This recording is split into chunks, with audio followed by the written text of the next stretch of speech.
I'm going to quickly cut across to K.V. Dhananjay, a Supreme Court advocate, also joining us, speaking specifically on what Siddharth Sharma said, pointing out at the money trail, at no proceeds of crime the money itself, proceeds of crime found in this case, that the Aam Aadmi Party says is equal to the AAP netas being innocent, that the fact that this is vendetta, that's what AAP claims.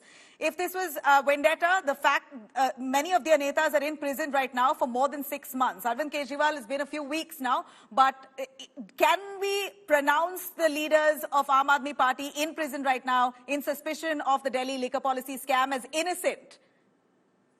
Well, certainly not. But whoever is, inside jail or just been released, or for that matter, whoever is also convicted, has the freedom to proclaim his innocence. Like if an individual is convicted by a court of law for a proper trial, and if that conviction is upheld even by the highest court, the person who is convicted still has the freedom to say that he is innocent and he wants the world to believe that he's innocent. But, I think there's just too much of theatrics here. Take Mr. Arvind Kejriwal himself. Who in the right mind would, flout 9 summons and then go to the court and say that he wants bail? If an average citizen of this country were to do anything remotely what Mr. Kejriwal did, there is no way the courts would in fact show this level of expediency to hear his bail petition. But Mr. Kejriwal should be quite grateful to the courts, because I think the trial court did hear his bail petition, and probably the High Court must have already concluded hearing his bail petition. So all that you will see here is just theatrics, and that I think it's just a bit too much, number one. Number two, Mr. Sanjay Singh was released only after 6 months, and in these 6 months, he made several attempts to get bail, and his lawyers were some of the finest lawyers in this country. Now, if they were not able to make out a case for bail, and mind you, there is so much of thing that getting a bail under PMLA is difficult, no doubt, but getting a bail under PMLA is difficult. But it's not that if the ED has no case against you, courts will yet continue to believe the ED and then keep you behind bars. It's not so. There must be some prima facie case, and it's in the light of that prima facie case that a person actually tries to say that there is no case made out against him in order to get bail. 6 months is a great deal of time, and he's just been released. And of course, he's entitled to say that he's innocent and he's been wrongly prosecuted or wrongly framed and all of that. All of that is politics. But politics aside, you will find that there is just too much of theatrics here. And Right. It's amusing, number one. Number two, Mr. Kejriwal is behind bars. And also the question arises. Now, Delhi is relatively a tiny, place in this country. It's got a population of not more than 2 crores in a country which has a population of 148 crores. But the question essentially arises, how long will the Chief Minister of NCT of Delhi continue to rule from behind the bar?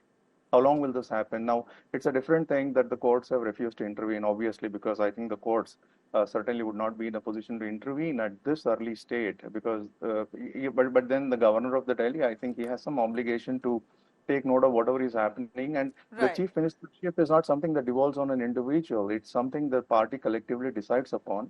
So it's important also for the Mr. Kejriwal to, chart out how long he intends to hold the CM post from behind bars.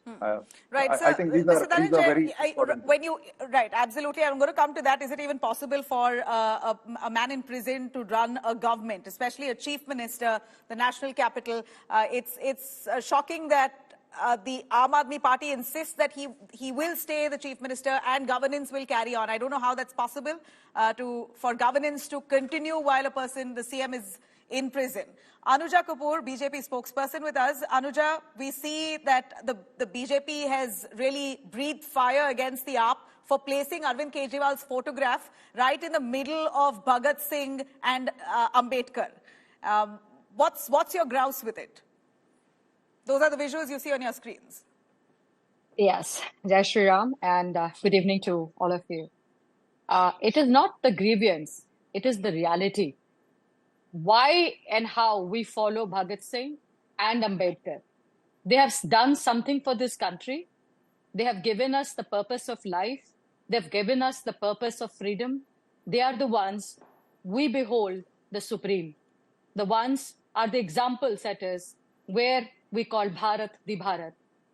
How does Arvind Kejriwal come on the wall, on the same place where these two elite people, this freedom fighter and the constitutional personality, who has made this Constitution of India, comes in between?